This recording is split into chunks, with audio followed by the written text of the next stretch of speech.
painting practice exploring the unseen aspect of our psyche produces work that cannot be easily related to current issues at the first glimpse. But our shared collective consciousness makes it possible that some aspects of the work will resonate with others even if they do not fully understand its reasons. In our modern societies, the rational outlook on life became overpowering.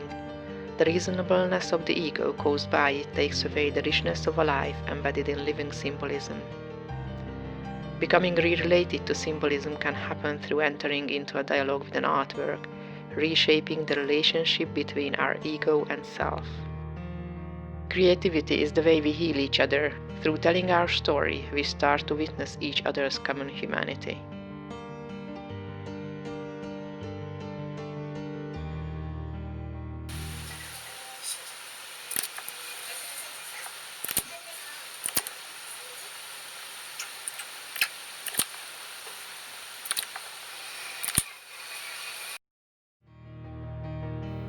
How could we see differently?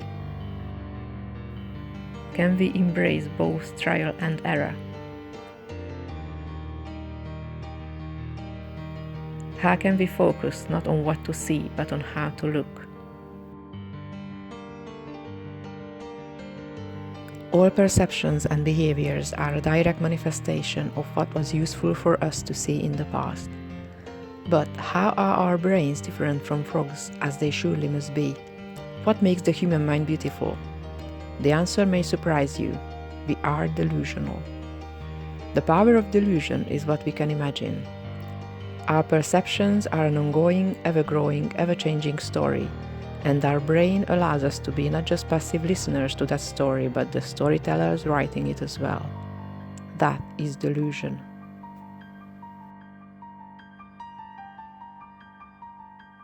Truth to tell, I have a very high opinion of fantasy. To me, it is actually the maternally creative side of the masculine spirit. When all is said and done, we are never proof against fantasy.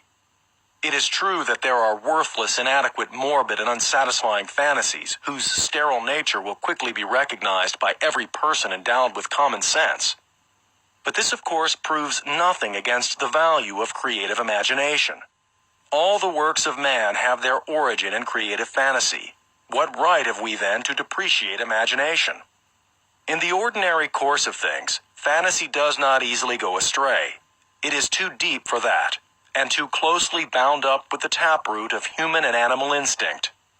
In surprising ways, it always rights itself again. The creative activity of the imagination frees man from his bondage to the nothing but, and liberates in him the spirit of play. As Schiller says, man is completely human only when he is playing.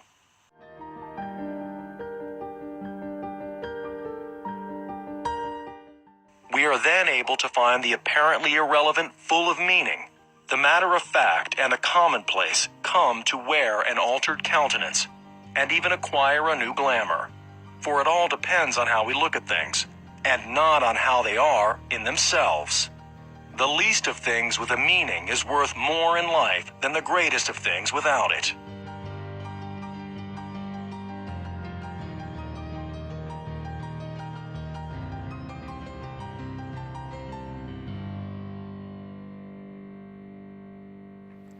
Blue. Blue is linked with eternity, the beyond, supernatural beauty, religious transcendence, the spiritual and mental, as contrasted with the emotional and physical, and with the detachment from the earthly. When this celestial blue appears in everyday language, its symbolism becomes less clear, but often points to the special, the highest, the most valued. In the course of physical evolution, mankind has been able to perceive, and so to name, the colours at the warm end of the spectrum before the cool ones. Blue is a latecomer.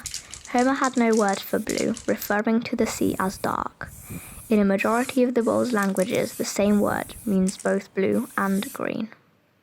Psychologically, blue can be seen as midway between black despair and the white of hope and clarity, suggesting a state of reflection and detachment.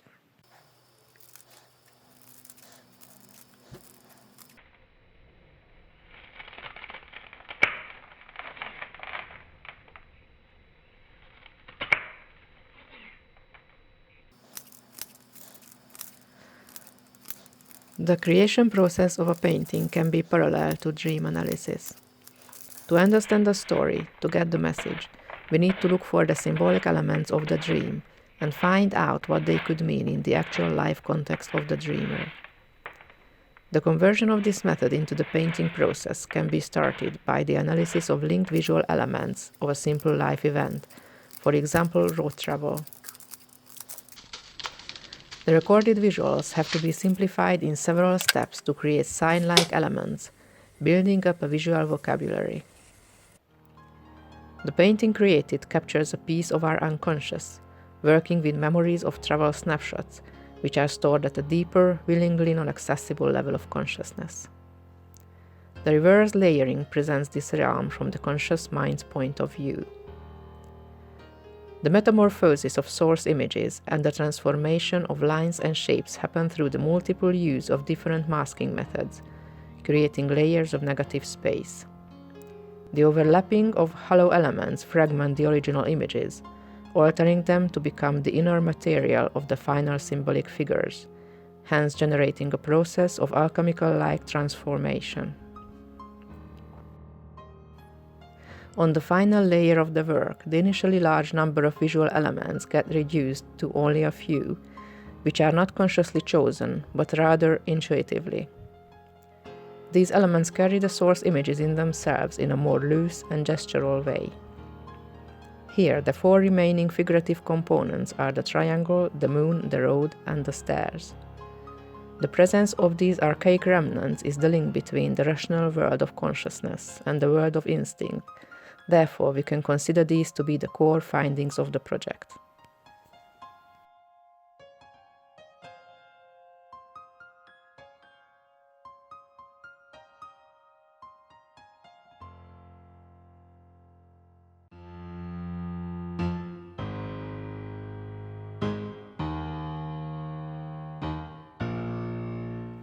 Stairway.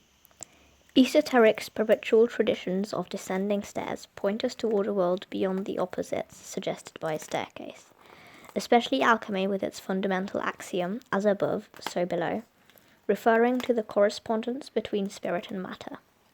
Medieval manuscripts depict the alchemist standing before a staircase of transformative stages that evokes the extension of self-knowledge through the height and depth, as well as the effective ups and downs experienced during the opus. Not only do up and down lose their absolute distinction in these mysteries, but any fixed order dissolves in the dynamic passages that lead in opposite directions to places where opposites vanish.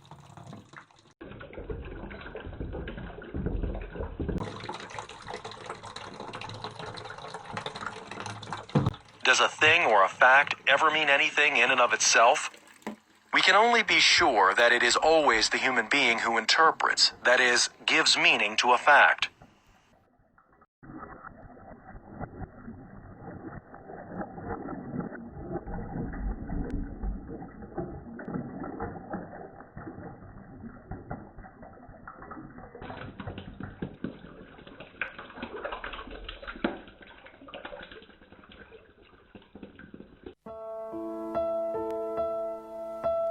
Red.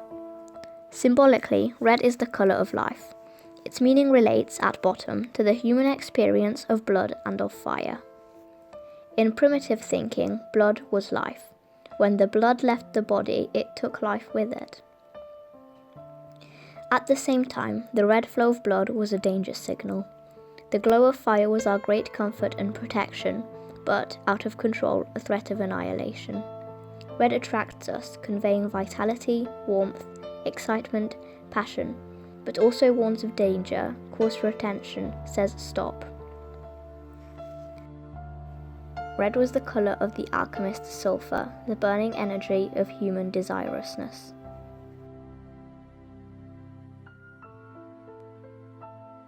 The only true voyage would be to possess other eyes, to see the universe through the eyes of another.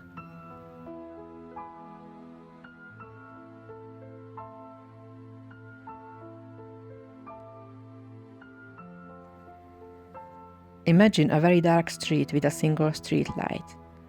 You see a man on his hands and knees intently searching the ground under the light, and you ask him what he is doing. The person replies that he is looking for his car keys, and to speed up the search you have for a few minutes, however, without success. So you ask whether he is certain that this is the place he dropped his keys. "No, I lost them somewhere across the street," answers the man, pointing to a place in the dark behind you. "Then why on earth are you looking here?" you ask, surprised. "Because this is the only place where I can see."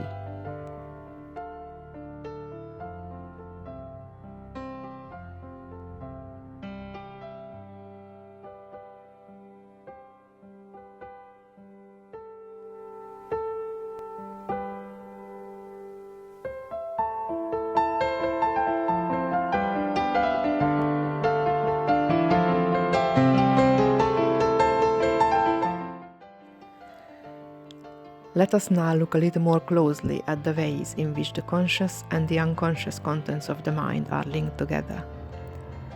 Take an example with which everyone is familiar. Suddenly you find you can't remember what you were going to say next, though a moment ago the thought was perfectly clear. We find the same phenomenon with our senses. If we listen to a continuous note on the fringe of audibility, the sound seems to stop at regular intervals and then start again. Such oscillations are due to a periodic decrease and increase in one's attention, not to any change in the note. But when something slips out of our consciousness, it doesn't cease to exist any more than a car that has disappeared round a corner has vanished into thin air. It is simply out of sight. Just as we may later see the car again, so we come across thoughts that were temporarily lost to us. Thus, part of the unconscious consists of a multitude of temporarily obscured thoughts, impressions, and images that, in spite of being lost, continue to influence our conscious minds.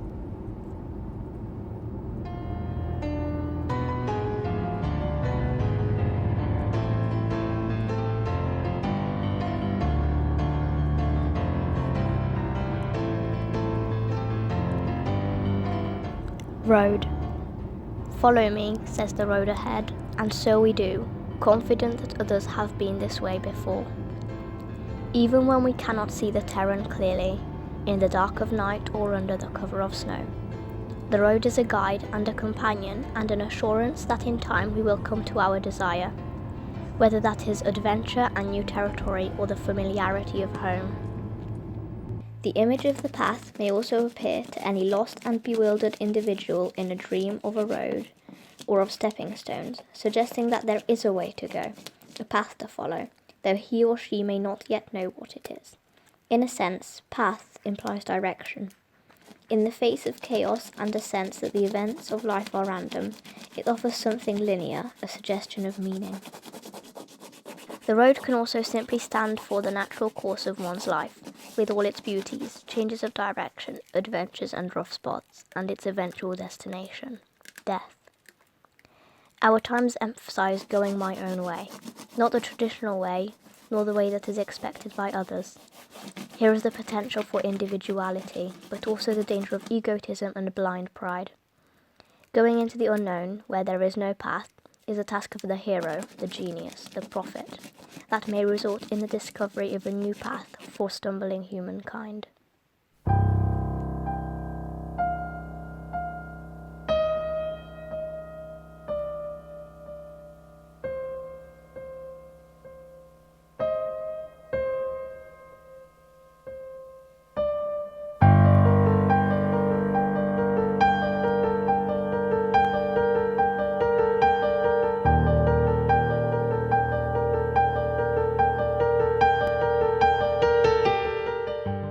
Do we read images similarly to words? At what extent can we jumble visual information so as not to lose the link with the original image? The vision represents a deeper and more impressive experience than human passion. In works of art of this nature, and we must never confuse them with the artist as a person, we cannot doubt that the vision is a genuine primordial experience, regardless of what reason-mongers may say. The vision is not something derived or secondary, and it is not a symptom of something else. It is true symbolic expression, that is, the expression of something existent in its own right, but imperfectly known. Human passion falls within the sphere of conscious experience, while the subject of the vision lies beyond it. Through our feelings, we experience the known, but our intuitions point to things that are unknown and hidden, that by their very nature are secret. If ever they became conscious, they are intentionally kept back and concealed, for which reason they have been regarded from earliest times as mysterious, uncanny, and deceptive.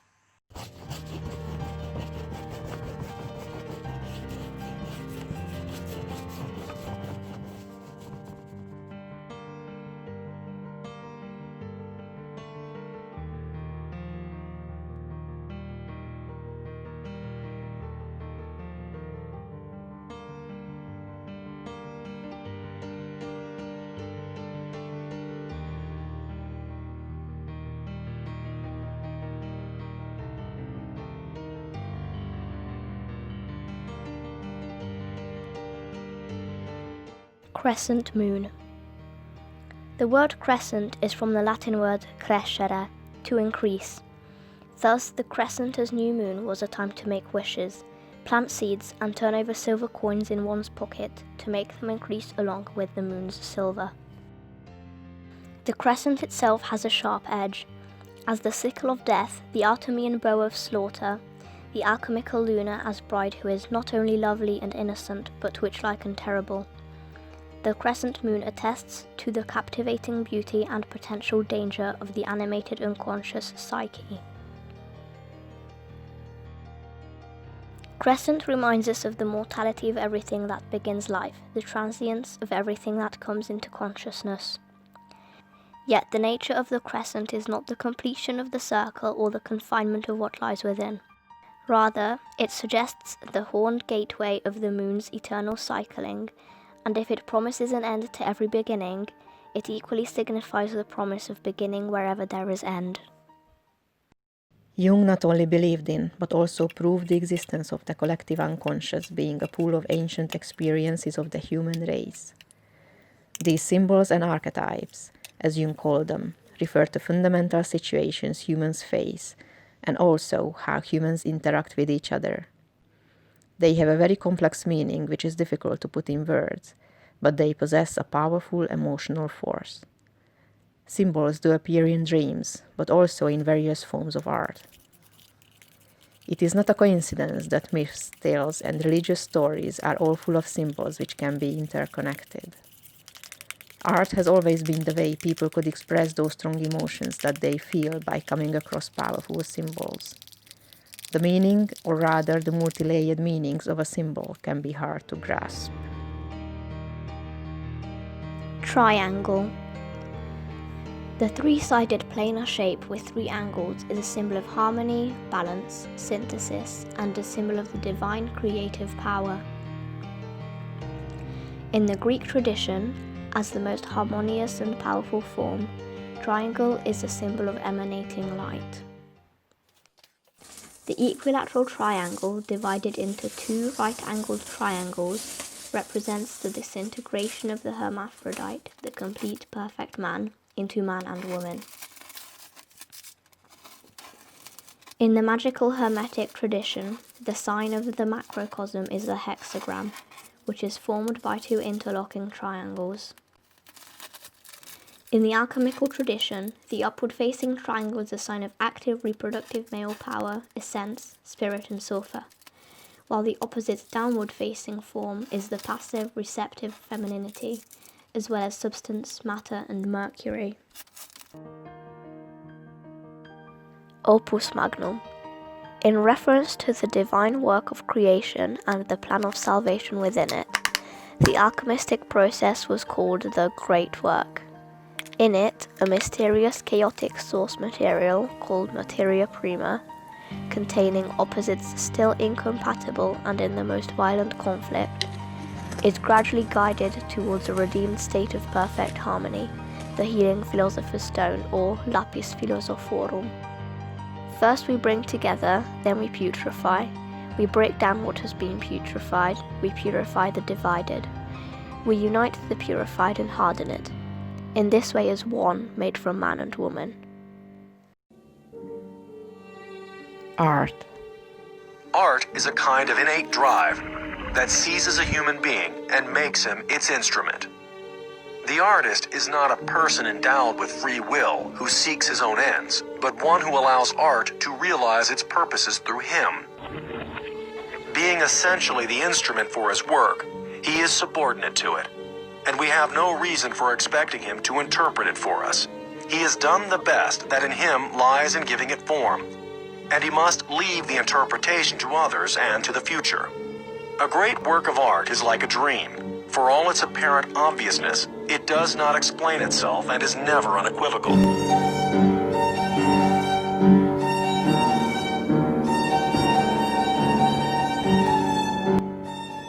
To grasp its meaning, we must allow it to shape us.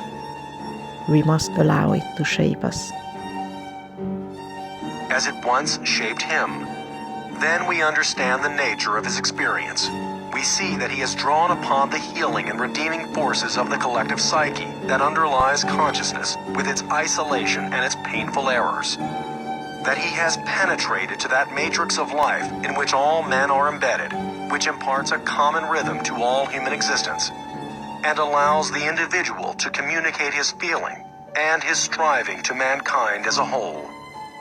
The secret of artistic creation and of the effectiveness of art is to be found in a return to the state of mystical participation, to that level of experience at which it is man who lives, and not the individual, and at which the weal or woe of the single human being does not count, but only human existence.